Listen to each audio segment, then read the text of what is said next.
ceci n'est pas un pot en plastique. Cet objet, ainsi que tous ceux qui l'entourent, sont constitués de matériaux d'origine biologique, une poudre révolutionnaire à base d'algues. L'histoire de cette matière commence à la station de recherche biologique de Roscoff en Bretagne. Ici, ce chercheur a voué sa carrière à l'étude des algues. Il vient même de créer Génie Algues, un projet européen pour la promotion de ces plantes aquatiques. Un végétal pour le futur, c'est clair. En plus, il est produit en mer il ne dépend pas des ressources terrestres, en particulier des ressources en eau douce. Et ça, c'est vraiment important pour l'adaptation au changement climatique qu'on vit aujourd'hui. Travailler pour l'environnement en cultivant des algues, c'est la passion de Jean-François Arbonnat. Son entreprise produit des algues de culture pour l'industrie. Ici, il prépare sa future récolte. Donc voilà, c'est dans ce flacon rempli d'eau de mer, bien sûr, que je cultive les algues, notamment l'algue brune Alaria esculenta, qui me sert à meubler mon exploitation en mer. Et donc dans ce ballon, potentiellement, il y a plusieurs tonnes d'algues adultes. Au quotidien, cet algoculteur prend soin de son exploitation.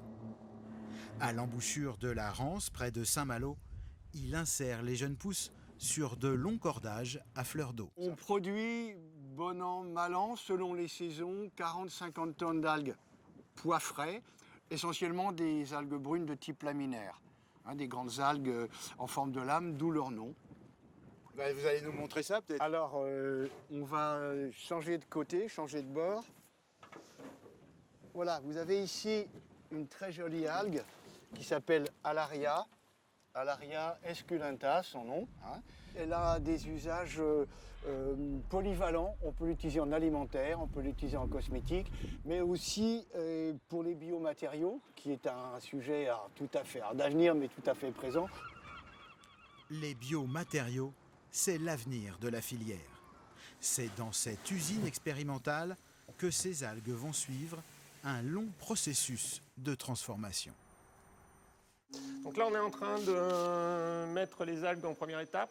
C'est-à-dire qu'ici, on va faire un mélange, une incorporation d'additifs et une extraction.